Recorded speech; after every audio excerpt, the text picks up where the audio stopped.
Welcome, everyone. My pleasure to welcome Dave with us today, who is from a home care company up north. Would you like to introduce yourself, David, and what your company does? Yeah, so my name is Dave Bellis from Radfield Home Care. So we're a franchise and we provide domiciliary home care into the comfort of your own home.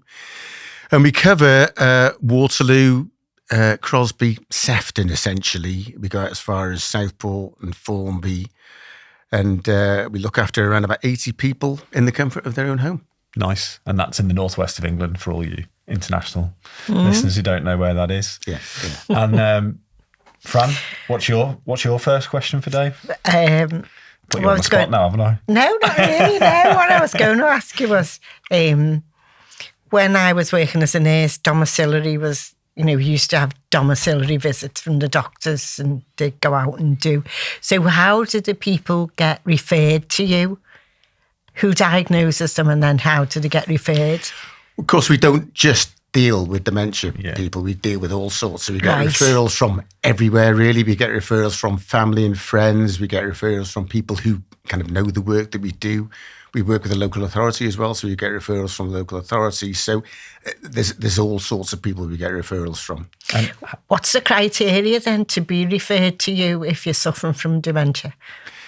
We wouldn't dementia. We're a private home care business, so we wouldn't specifically get referred to ourselves. We put ourselves out there in the market and say we can help you with anything that to help you stay at home for safer and for longer. So that's not just dementia. That's for if you've got disability, or you're just getting old and can't get around so well as you can. You can't wash. You can't do your medication. We do all sorts of stuff like that. So there's no specific avenue where we would get referred, but we just need to get our name out there to make sure that people are aware that we are there to provide help and assistance for you when you can. So it'd be word. What's that saying? Word of mouth. Word of mouth. Yeah. Word of mouth, and we advertise. You advertise as well.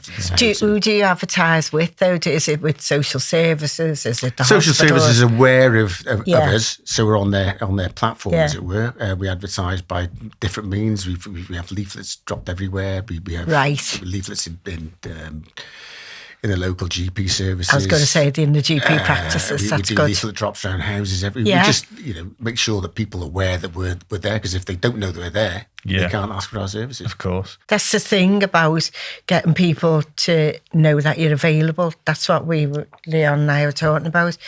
And everybody else, people don't know the availability of things. And they're not advised about them. They're not told that they're there for you to.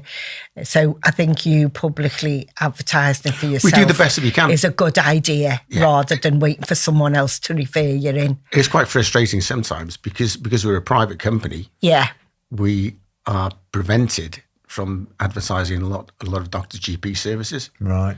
So because we're allegedly a profit-making organisation, we do make a profit, but it's a tiny profit. Yeah. But because we're private, a number of GP services won't let us advertise in there, which is a shame, because we could provide a great service to a lot of the people they're looking after. Of course.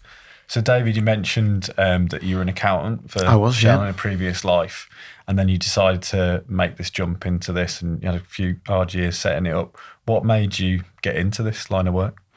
So I was an accountant for Shell and Johnson's Cleaners before that. So I was a corporate accountant for around about 30 years. When I was 51, I got offered a redundancy.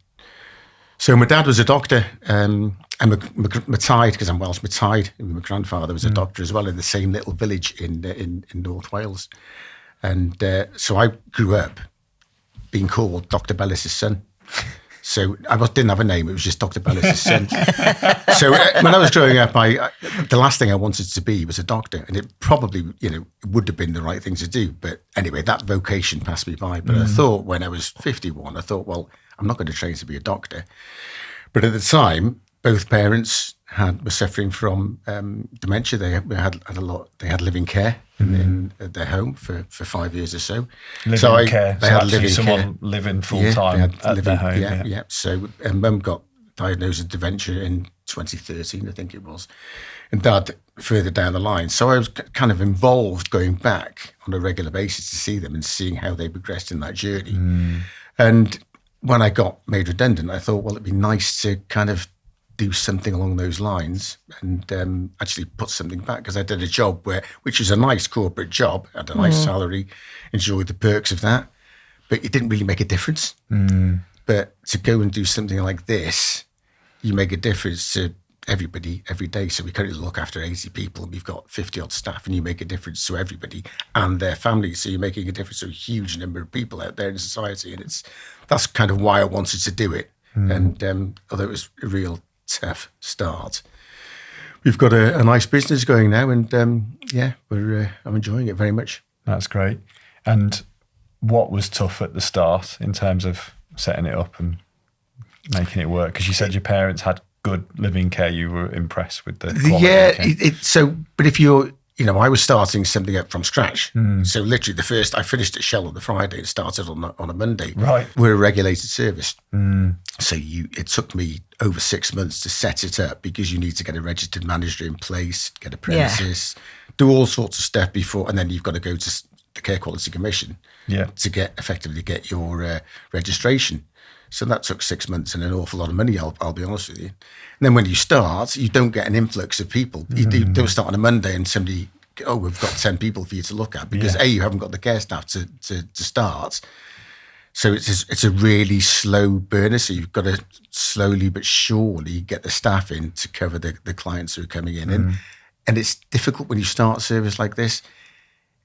I see the good in everybody. So when you're recruiting staff in the early days, didn't always get the staff side right. It can be challenging, but takes time. It does. It does. And also, if you've got a small service as well, you get over the hurdles of people go off sick. Well, if you've only got 5 people in the service and 1 or 2 go off sick, it really puts the service under strain. We've got 55 now, so if somebody goes off sick, it's a bit more flexible. It's easy. In the olden days, I had to have my wife was a teaching assistant.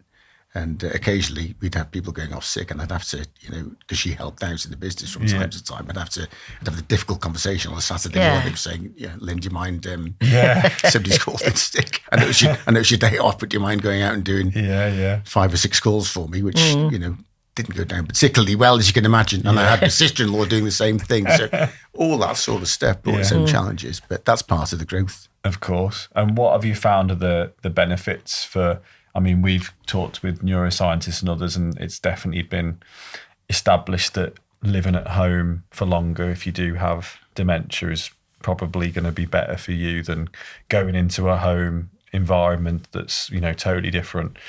What have you seen in terms of outcomes or benefits for people you've looked after with dementia? Yeah, well, just in terms of my parents, to start off with, it's the familiarity of being at home. Yeah. So if we probably could not have put them into the same care home, so they potentially could have been split up before the 5 years that they had together, because they're different types of dementia. So there's a good chance that they wouldn't have spent those 5 years, and they had a great time. But I think it's familiarity of being at home that's a huge help, and it's all about familiarity, isn't it? So frightening to be taken out of your environment when you've got dementia, because I've seen so many people so upset, disorientated, just don't like where they are, even though they know they can't make other decisions or do different things.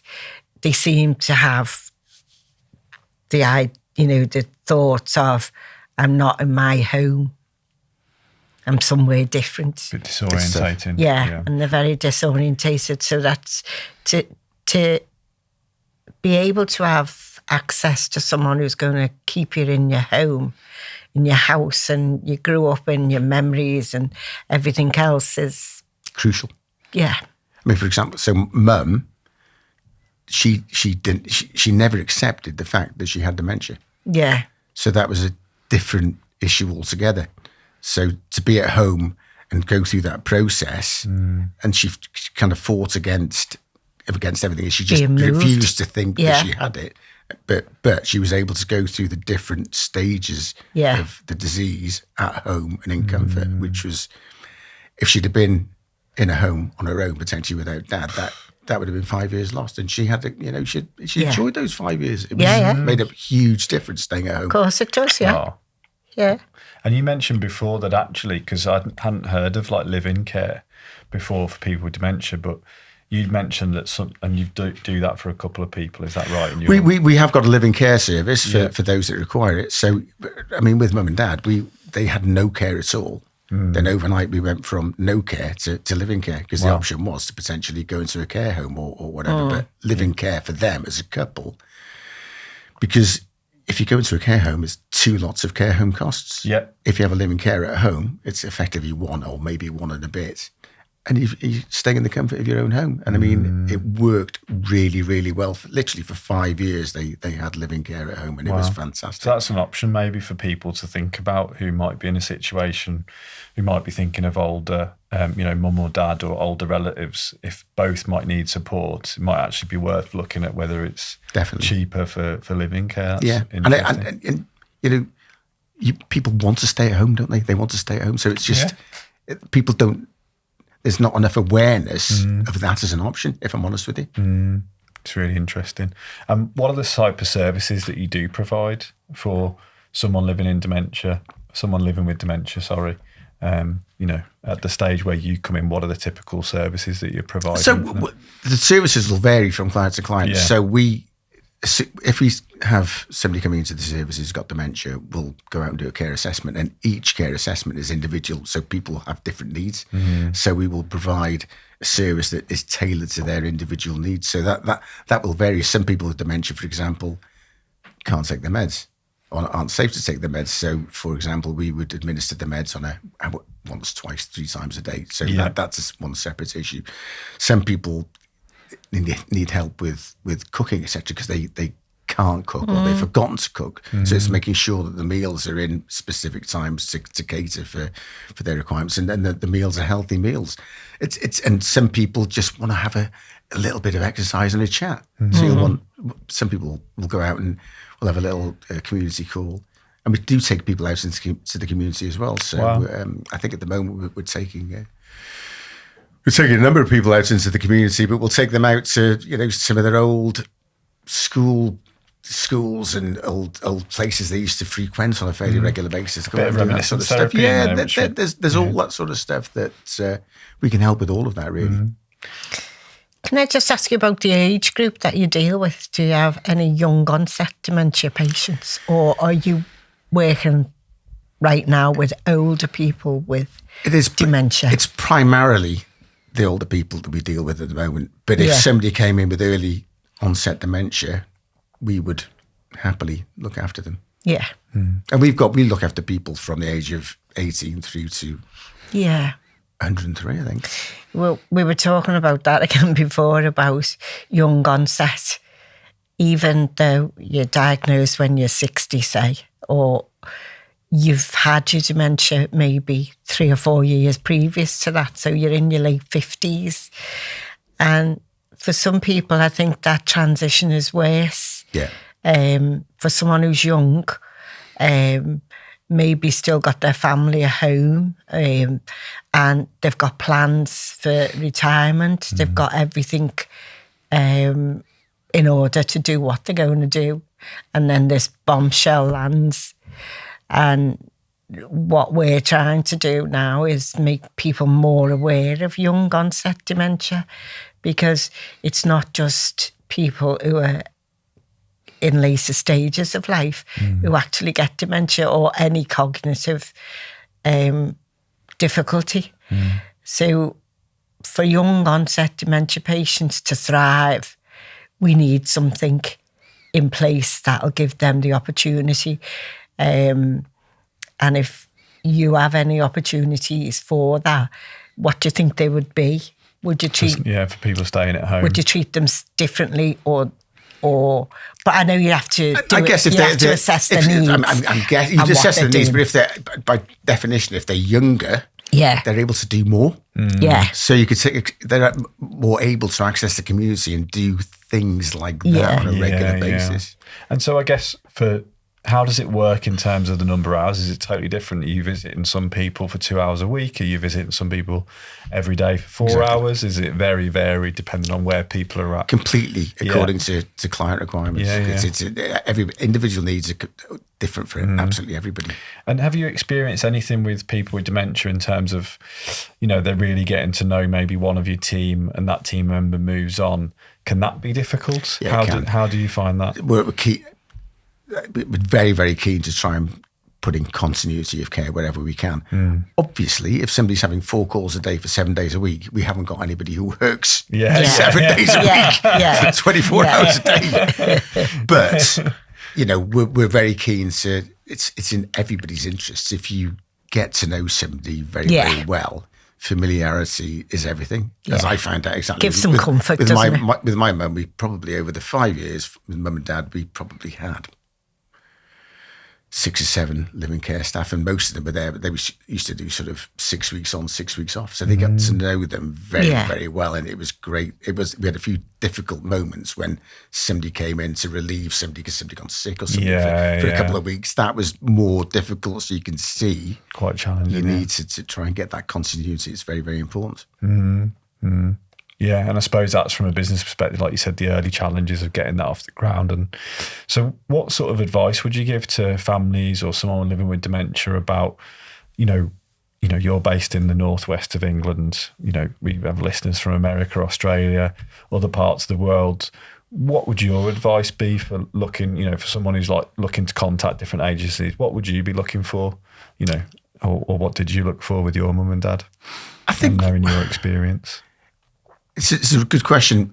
I always say when I speak to people about care, people say, well, what can you do for mum or dad? But the question should be, I would like you to do, it's what they would like us to do for them. So we need direction from they decide what sort of care is required. And we always say, start small and build up, so you get to know the service and you get to know the staff and stuff like that. But we would never say you need X, Y, and Z. Yeah, we would go and speak to them, and they would and try and work out from the conversation kind of what they needed. I think that's nice advice. Start small and build it up. Yeah, I think that would work for a lot of people. Yeah, if you went in all guns blazing, you'd 4 hours a day, 5 days a week. In care, get confused. Lots of people are reluctant to have care. I have a conversation almost every week. Mum's very reluctant to have care staff. Dad's very, he won't want to have any care staff at all, and that's a big barrier, and that stops people from having care probably earlier than they should do. They should have it earlier on, because that would probably save a bit of time for them. It's have a better, healthier life. But people delay doing it because mum or dad is not accepting of them. And I'll be honest with you, probably 10% of the people we start a care package with are not accepting of that care. It doesn't work, and we have to come out for whatever. Yeah. But lots of people who are unaccepting of care, once it actually goes in, they find that they really enjoy it. Then they have a connection with the people that go in, and that's what makes the difference. Well, I was going to say, social isolation and loneliness is a huge risk factor for dementia. It's also bad for anybody, no matter what stage of life you're in, the same as smoking 20 cigarettes a day. Social isolation and loneliness has on health. So even at that, like you say, if you can develop a bit of rapport in those first few sessions, it's that benefit of having someone else in your life that's probably got their own life and is interesting as well. And it makes a huge difference. Yeah. Because if you're older and you're infirm for some reason physically, you'll ask someone, what's the worst thing? They'll say, I'm lonely. And that's sad. Yeah. I find that very sad. So I think to have something where someone's coming on a regular basis for any type of person who's living on their own is a nice thing to look forward to, isn't it? Yeah. One of the biggest issues we find is that we find families aren't accepting of the fact that their parents might have dementia. So it's not only people like my mum who was never accepting of the fact that there was anything wrong. It's families not accepting that there's something wrong with their parents. So there is a little bit of a barrier there. Yeah. That's very, very difficult to get past for some people. I think that barrier is not just family either. You know, as I was saying to you before, it's medical staff sometimes as well that won't acknowledge the fact that people have got dementia, you know, and put it down to something totally different. Yeah. Menopause, we've had before on the show. So families are obviously thinking at some stage, well, she could have this or he could have that. He'd have that, he'll have this. They're just getting old, it's okay. Yeah. No, it's about education, it's frustrating isn't it? because there's certainly one or two in our service who I strongly suspect are on that road, but we can't intervene because it's not. Yeah, exactly. It's nothing to do with us. Yeah. Really? And until they get a diagnosis, you can't do anything. We can't. Yeah. So it's challenging. The diagnosis is the thing that you must get, you know, and if you're denying it, we're having a lady on, aren't we? Someone, her mum is just totally denying the fact that she's got dementia. Exactly. She's finding that very difficult, very difficult. Because as we've seen, you know, with you on medication, with your lifestyle changes, the therapies that you've done, the way that you approach your life to fight progression, you know, you could be costing yourself 5-10 years of quality life. Completely. So I don't know. I haven't got an answer to get around that. I'll be honest. You can't, but we do find that. We do find that barrier, and it's big and it's out there. Because people are individuals, aren't they? And it's their choice. It's a choice that they make, and sometimes they're probably scared and frightened and don't want that, and can see. You know, it's everything included, isn't it? It's not just about their health and their physical health. It's the change of what's going to happen to them, where they're going to go. Are they going to have enough money? Can they do this? Will they not be able to eat? Because when you see something on a programme, unfortunately, and I know people are trying to make us aware and things, but it's always older people. And they're in the later stages. And they're in the later stages. That's a lot of what you see about dementia. It is. So then obviously the general population's going to freak out about it or not want to engage with it. Because they think, oh God, that's all too much. It's only advertised as older people. So I imagine people who've got young onset want to deny the fact that they've got it, and their family do, because to them, they couldn't possibly be that person they'd seen on the telly. Or, something like that. And we know, and you know, obviously, it's going to get worse. It's not going to get better. It's going to get worse. The numbers are going to increase dramatically as the years start rolling in. Because of an ageing population. We are an ageing area. Yeah. Fascinating. But it's nice to know there's people that can go out to you and offer a service to you that you can offer. That gives you some... And the other thing, it gives the family or the people who are looking after them as well, their support workers, whoever, and it gives them a chance to do something as well. So it helps everybody in the long term. It's peace of mind, isn't it? I mean, again, another issue we find all the time is when we go out and we find that the people we are looking after kind of fine, it's the family that suffers, because they're often we're called in too late, so the family are on their knees, they're trying to look after mum and dad 24/7 constantly, and that has a huge toll. Or suddenly there may be a husband looking after a wife, or a wife stress, their own health. The toll. So they almost can't see the wood for the trees because they're stuck in stuck in the moment, as it were. Have you thought, Fran, about support down the road and how you would go about it? And I know Tom, our other co-host, sadly couldn't make it today, and I know he's kind of rejected the idea of help, a bit like you'd said before, but how have you ever thought about that and getting help at home? Well, I don't really think about it, to be honest. We've had a discussion as a family, and as far as they're aware right now, they'll do as much as they can. But as I've said to them, when it gets to a point where you can't, don't feel bad, don't feel guilty, just get me help from somewhere else if that's needed. I said, even if I shout at you, because that's what you do at that late stage, isn't it? You know, you get very quite angry sometimes and annoyed. But yeah, we have discussed it. We've gone through it, and you know, my children have said, and I don't want my children to have to be dependent on looking after me. So we're sort of just watching it as it goes. And as we know, it's going to develop, because you don't sort of go to bed one night and you're okay. And then the next morning you get up and you've just totally lost it. You don't know where you are, what you're doing. You do if you have a urine infection, but you don't if you're doing some form of infection. But you don't have... You do have a chance to think, well, yeah, I can't remember as much now. This is going down a little bit. I can't do this. I can't do that. So let's have another talk about this, because we need to make sure that, you know, they're okay. I'm okay. You know, and they've got their dad as well, you know, to be considering as well. It's a complex puzzle. So, So talking about it earlier. Yeah, we talk about it all the time. That's got to be the right advice, hasn't it? To talk about these things. If you have been diagnosed with dementia, talking about all these things as a family with people who already support you has got to be the way to go as early as possible. Absolutely. The earlier the better for not just dementia, all sorts of care. I would say the earlier the better. Yeah.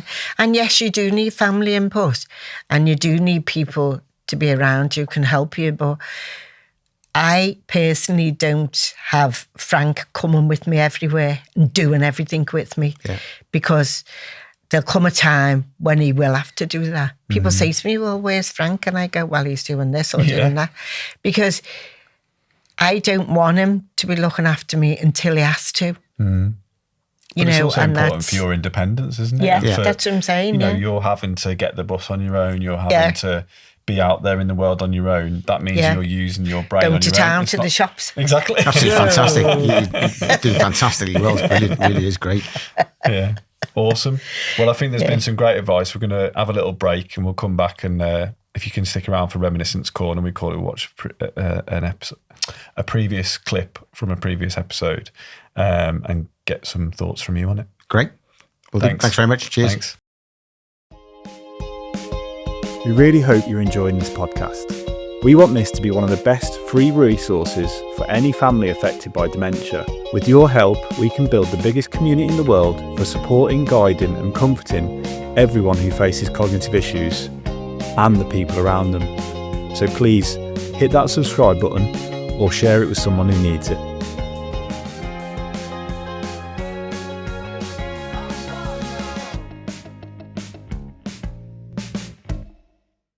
Welcome back, everyone. So I thought to intro this little clip from a previous episode, which features Frank, your husband, and Marion, who is Tom's wife, who's our other co-host who couldn't be here today, talking about burnout.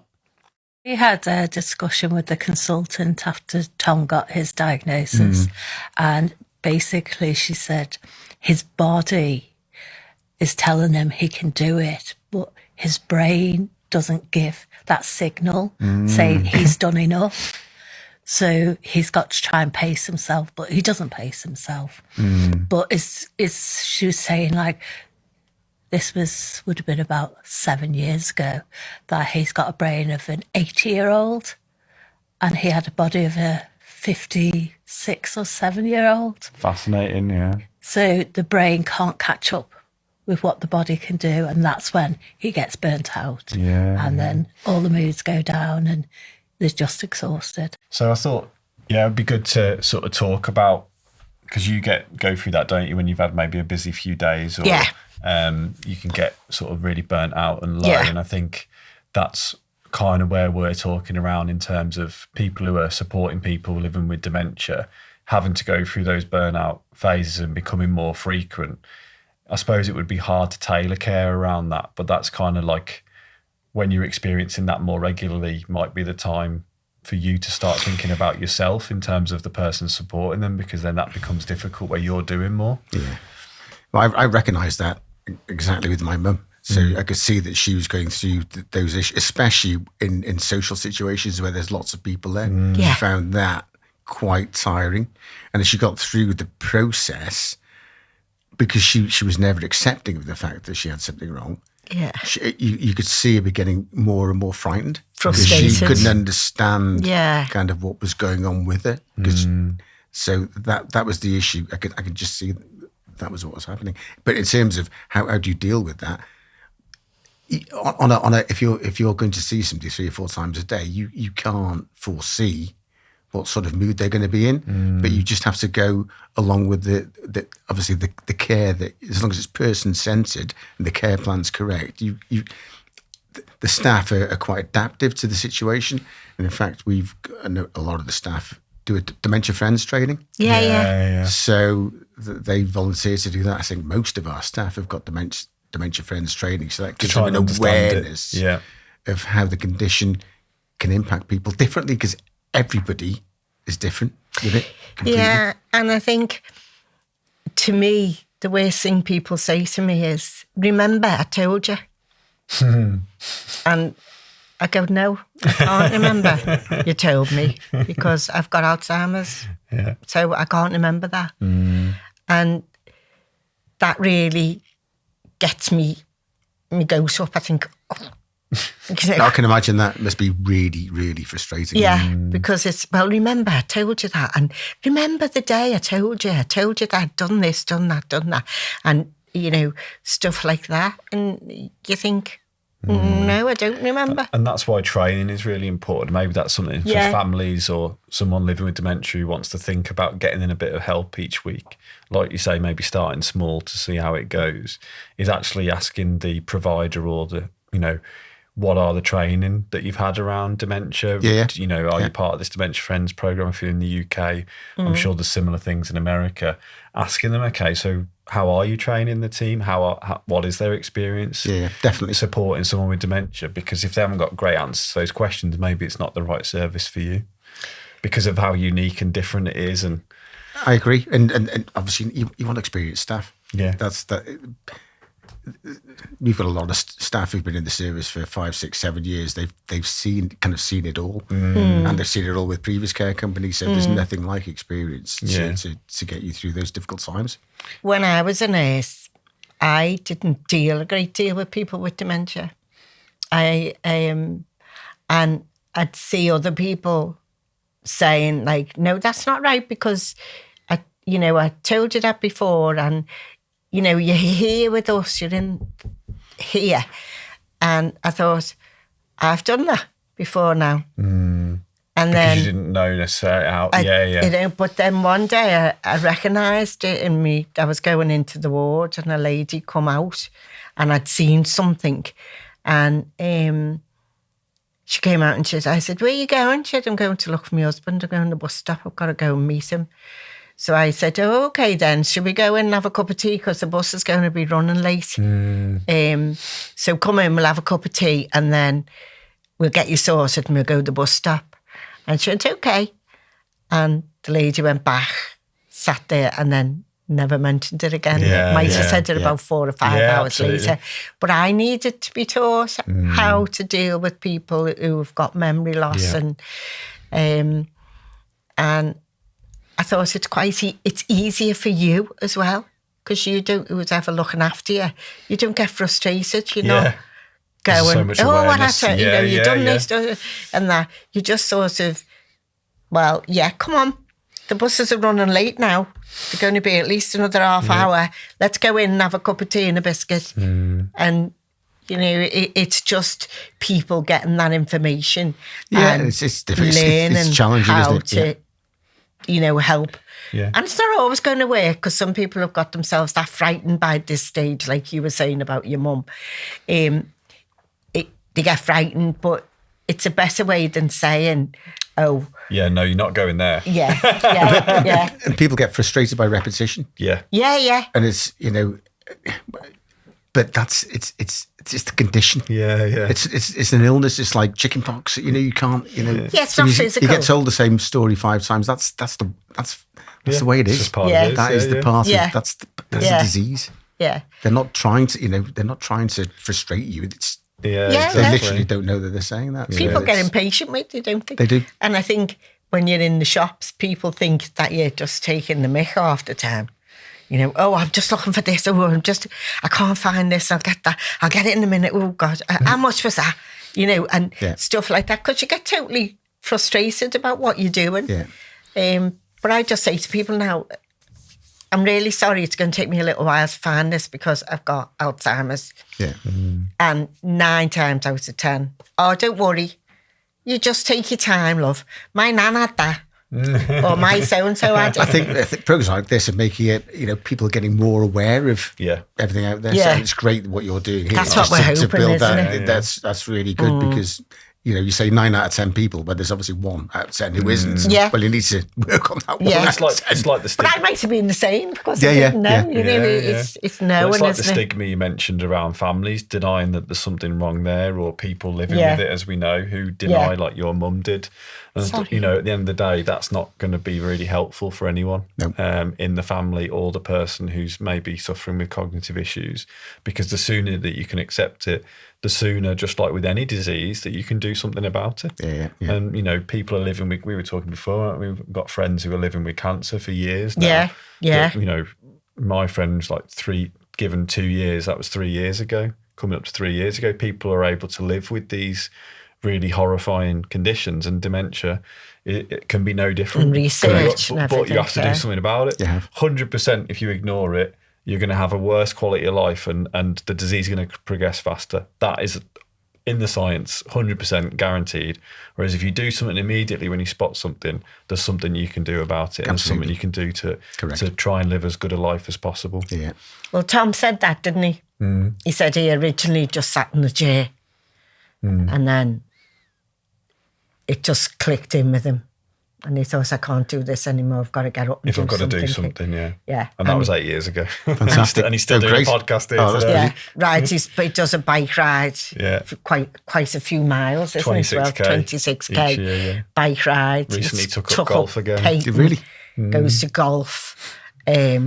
Does everything. He's dead funny as well. Yeah. He's hilarious. He's like me. You have no filter now. You've got this. You can get away with it as well. I'm familiar with that as well, to be honest with you. Yeah, I am. Dave, I think it's been really, really it's been lovely. interesting Thank you. episode. And it's great what you're doing. Keep it up. Thanks very much. No, I've really enjoyed it. No, hopefully we help a few here. And I think everyone listening has got something out of it for thinking about the future. Oh, definitely. Great. Because that's what people need, isn't it? Yeah, absolutely. Thanks so much for listening to today's podcast. We hope you've got something out of it. We understand that everyone's journey is different, and we understand there's hundreds of types of dementia. So we hope through conversation, we're supporting you on your journey. So please like, subscribe, tell other people you know who might benefit from the podcast. And if you'd like to come on, please do get in touch. Just a reminder to do your own research. We always take guests, scientists, researchers, people supporting people living with dementia at their word. They might talk about things that are new in science. They might talk about things that have really helped them. So just a reminder, do your own research. And thanks again for listening.